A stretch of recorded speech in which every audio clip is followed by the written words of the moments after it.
क्या किसी भी स्टूडेंट को लॉ एंट्रेंस एग्ज़ाम के लिए ड्रॉप लेना चाहिए? क्या उसके एक फेलियर के बाद कोई किसी उसका फर्स्ट अटैम्प्ट था और वो इस फर्स्ट अटैम्प्ट में अपना जो लॉ एंट्रेंस एग्ज़ाम है वो अगर क्रैक नहीं कर पाता है किसी यूनिवर्सिटी का, तो क्या उसको नेक्स्ट अटैम्प्ट देना चाहिए? इस टॉपिक के बारे में आज हम इस वीडियो में डिटेल में बात करेंगे। सो वीडियो को शुरू करने से पहले आपको कुछ चीज़ें बता दूं कि अगर आप हमारे चैनल पर नए हैं तो चैनल को सब्सक्राइब करें, बेल आइकन प्रेस करें ताकि हम इसी तरह से जुड़े रह सकें। और अगर आपका कोई डाउट है तो you can ask to me in the comment section, I will try to solve it. So चलिए शुरू करते हैं इस वीडियो को। सबसे पहले गाइस मैं आप सभी को बता दूं कि काफ़ी सारे एस्पिरेंट्स का एक ये ड्रीम होता है कि बिगेस्ट और रिनाउंड लॉ कॉलेजेस में जाकर लॉ करना। तो काफ़ी सारे स्टूडेंट 12th के बाद क्लैट का एग्ज़ाम देते हैं और जो स्टूडेंट क्लैट क्लियर नहीं कर पाते आफ्टर ग्रेजुएशन वो फिर जो रिनाउंड कॉलेजेस हैं 3 ईयर LLB के लिए उनका एंट्रेंस एग्ज़ाम देते हैं। तो अब जैसे अगर 3 ईयर LLB एंट्रेंस एग्ज़ाम में भी वो जो एंट्रेंस एग्ज़ाम क्रैक नहीं कर पा रहे हैं तो क्या उनको एक और साल ड्रॉप करके अच्छे से प्रिपेयर करके देना चाहिए एग्ज़ाम? तो ये एक सवाल काफ़ी ज़्यादा इम्पॉर्टेंट है सभी स्टूडेंट्स के लिए जो लॉ एस्पिरेंट्स हैं। तो सबसे पहली चीज़, कुछ चीज़ें जानने वाली बात यहाँ पे इम्पॉर्टेंट है।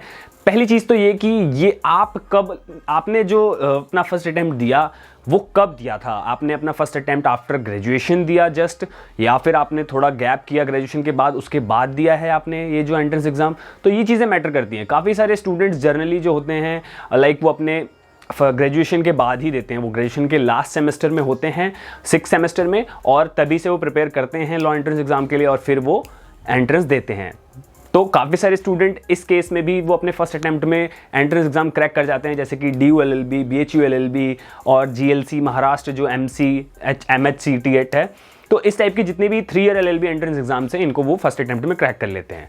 बट कुछ स्टूडेंट्स ऐसे भी होते हैं जो नहीं क्रैक कर पाते हैं। लेकिन ये चीज़ ध्यान देने वाली बात है कि अगर आपने जस्ट अपने ग्रेजुएशन के लास्ट सेमेस्टर के बाद ही दिया है, आप 3rd ईयर कंप्लीट होते ही आपने फर्स्ट अटैम्प्ट दिया है, तब इस केस में आप अपने जो एक और ड्रॉप ले सकते हो।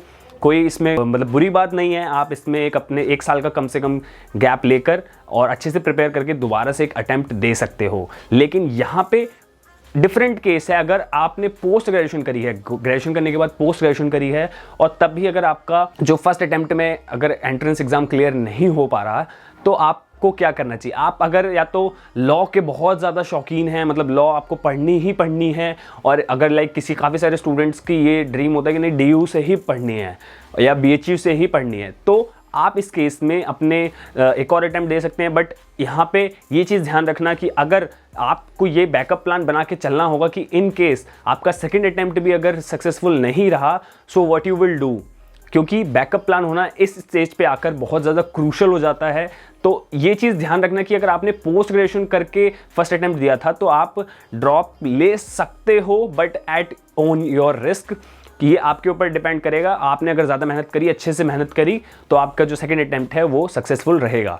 लेकिन फर्स्ट अटैम्प्ट वालों को तो ठीक है कि वो एक अटैम्प्ट और दे सकते हैं, काफ़ी ठीक रहेगा, नॉलेज भी उनकी एनहेंस होगी। साथ ही जो बैकअप प्लान है, जो ग्रेजुएशन के फाइनल ईयर के बाद जिन्होंने फर्स्ट अटैम्प्ट दिया था वो ड्रॉप ले रहे हैं, तो वो उसके साथ साथ अपनी मास्टर्स भी कंप्लीट कर सकते हैं अलॉन्ग विद देयर प्रिपरेशन। तो ये एक अच्छी बात हो जाती है कि आप एक ड्रॉप लेते हैं और अच्छे से प्रिपेयर करते हैं, तो वहाँ पे साथ साथ आपकी पोस्ट ग्रेजुएशन भी कंप्लीट हो जाती है। जिस भी स्ट्रीम के हैं आप, आपने अगर BSc करी तो आप MSc कर लोगे, MSc का फर्स्ट ईयर आपका कंप्लीट हो जाएगा, और आपने अगर BCom की है तो आपका MCom का फर्स्ट ईयर कंप्लीट हो जाएगा। तो ये बात हो जाती है। इसमें आपका बेनिफिट भी हो जाता है कि आपका पोस्ट ग्रेजुएशन भी कंप्लीट हो जाता है, और नेक्स्ट सेकंड अटैम्प्ट अगर आपका सक्सेसफुल हुआ तो आपकी लॉ में भी एडमिशन हो जाता है रिनाउंड कॉलेजेस में। तो यहाँ पे ये चीज़ बहुत ज़्यादा ज़रूरी है समझने की कि किन स्टूडेंट को सेकेंड अटैम्प्ट या फिर फर्दर अटैम्प्ट्स देने चाहिए लॉ एंट्रेंस एग्जाम के।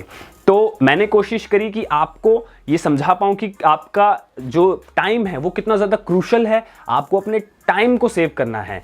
इस केस में जो भी स्टूडेंट अगर फर्स्ट अटैम्प्ट में नहीं कर पाए क्रैक और उनका किसी भी रिनाउंड लॉ कॉलेज में एडमिशन नहीं हो पाया, तो वो चीज़ ज़्यादातर स्टूडेंट वो ध्यान रखें कि अपने टाइम पे फोकस करें। और लॉ में तो नॉलेज मैटर करती है, कॉलेज मैटर नहीं करता।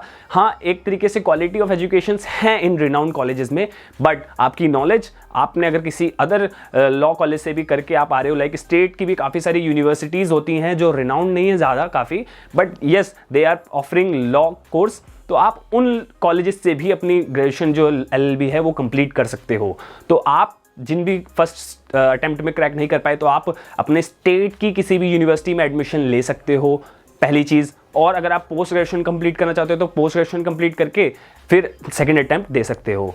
तो आई होप आप सभी के लिए ये वीडियो हेल्पफुल रही होगी और आप सभी के डाउट क्लियर होंगे कि आपको अटेम्प्ट नेक्स्ट अटेम्प्ट देना चाहिए कि नहीं, या फिर ड्रॉप लेना चाहिए कि नहीं। तो इस वीडियो को अपने दोस्तों के साथ ज़्यादा से ज़्यादा शेयर करना, और अगर अभी तक आपने इस वीडियो को एक लाइक नहीं दिया है तो एक थम्स अप जरूर दें। Thank you, God bless you all. Thank you, God bless you all.